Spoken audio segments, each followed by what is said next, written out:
Bishop, we have the defendant Vincent Luis Haynes. He's facing 2 charges: expired registration and failure to maintain financial responsibility, and a motion to dismiss. Mr. Haynes, can you please, there you are, Mr. Haynes, there, unmuted. All right. So, Mr. Haynes, do you wish to summarize your motions at this time? Yes. Go ahead, sir. In my notice of abatement, I am asking for the court to show that it can uphold the Constitution in reference to Article 6. I am basically stating that I am a natural person. You know, I'm in the court even currently right now with my Lord and Savior Jesus Christ, and the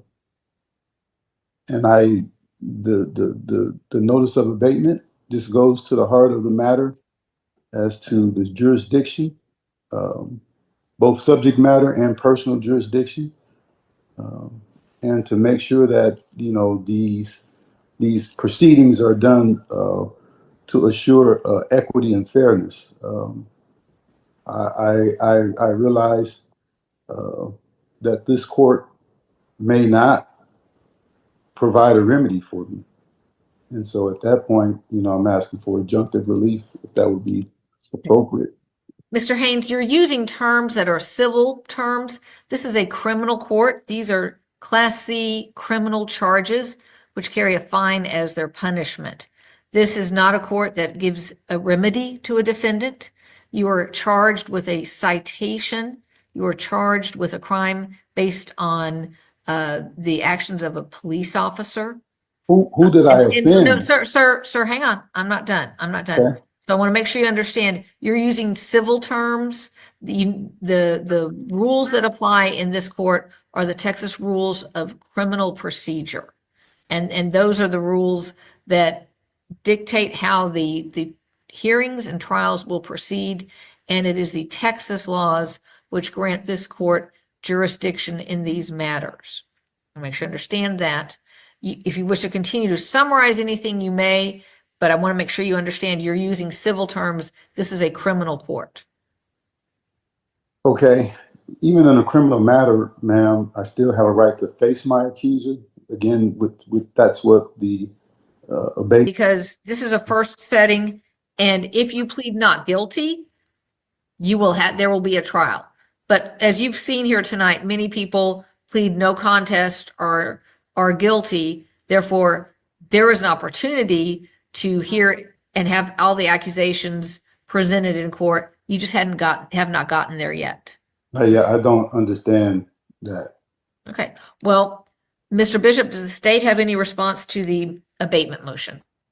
Yes, and I'm just seeing this motion for the first time tonight, but it appears he says that the court lacks subject matter jurisdiction over this ticket, and therefore the action should be abated.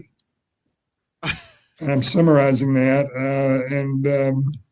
The state's response would be that this court has jurisdiction to hear citations for traffic violations and Class C misdemeanors in the city of Dalworthington Gardens. And so it appears these tickets were all alleged to have occurred in Dalworthington Gardens, and therefore we respectfully request that the defendant's motion be denied. Your motion for abatement or notice of abatement. It's a notice. Your notice of abatement is filed, sir, but there's no action that this court is going to take at this time. And you have filed a motion to dismiss. Before we go into that, sir, there's a couple of things that I want to make sure to put on the record. You've been here in the Zoom courtroom tonight. At the start of court, I went over rights and options that defendants have. Did you hear those rights and options, sir? I heard the rights and options that's pertaining to those particular defendants, yes. Yeah, that was to every defendant set here tonight. Do you have any questions about those rights and options? I mean, I don't understand them pertaining to me. Well, they pertain to you because you have received a citation and you're charged with this offense.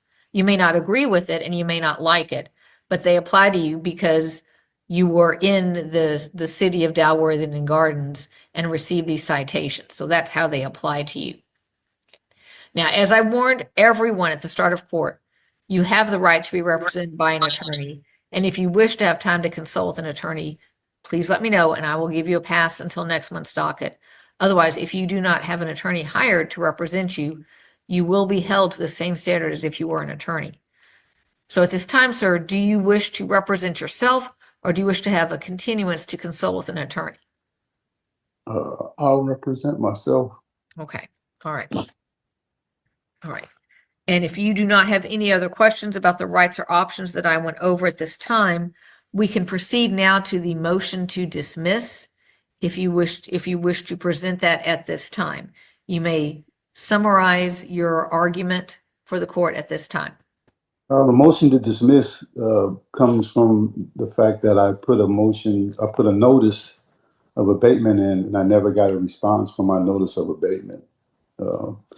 Just basically asking the court, for its jurisdiction. You're explaining how your jurisdiction kicks in, but it's not relating to what I'm saying. I don't go by misnomers, and I seek, the honorable court to apply fairness, and equity.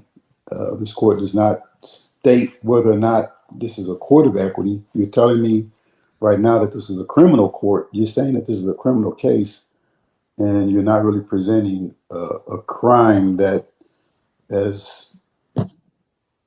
I see that would be tantamount to criminal proceedings. But again, everything is laid out in a motion to dismiss, and I feel that it is warranted because the court does lack subject matter and personal jurisdiction in this hearing. Response from the state, Mr. Bishop? Motion to dismiss should be overruled, Your Honor, or denied. State has jurisdiction here. This individual was using the roads or highways of the state of Texas. And by doing so, as is driving being a privilege, not a right, was bound by the laws of the state of Texas when driving. The allegation is he has violated those laws, and so this court would certainly have jurisdiction to hear those citations. I believe there are two of them. One is registration. The other one is failure to maintain financial responsibility. Court has reviewed the written motion to dismiss, has heard the summary from the defendant, Mr. Haynes, response from I object, Your Honor. I'm sorry, sir, what did you say? I said I object. To what, sir? Because there's no city, state, or government that should make a rule or law that abridges my right to the freedoms and the privileges of the continent or the land of the United States. I'm a natural born man. Okay. And That I have objection, sir, I have a constitutional right to be. Sir, I've heard the objection. Your objection is overruled. All right. Your motion to dismiss is denied at this time. The allegation in the citation which you signed states that you committed 2 violations in a location that is within the territorial limits of the city of Dalworthing and Gardens. You have the actual ticket? Sir, you need to be quiet and listen. Within Tarrant County, within the state of Texas, that establishes subject matter jurisdiction for this court to hear this matter. The court has not made any ruling in regards to guilt or innocence at this time.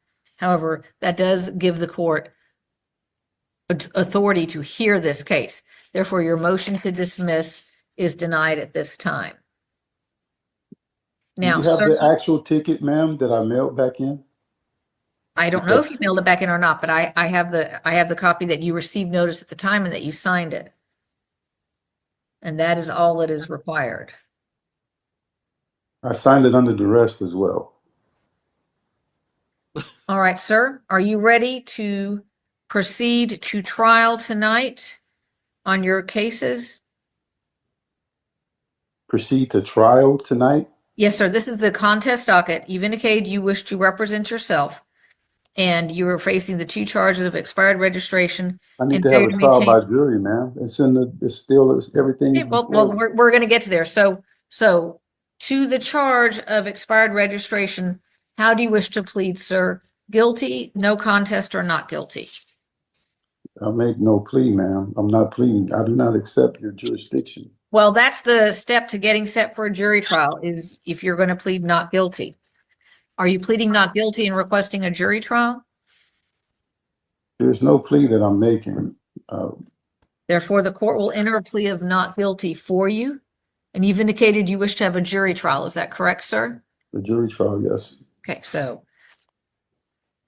enter a plea of not guilty, setting you for a jury trial. So we're going to set you for a pretrial docket, and that will be September 3rd at 7 p.m.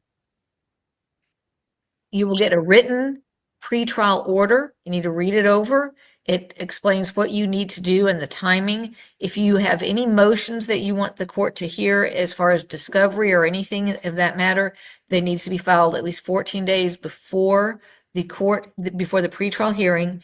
If you have any evidence you wish to be able to present to the jury, you need to have that marked and filed with the court according to the pretrial order.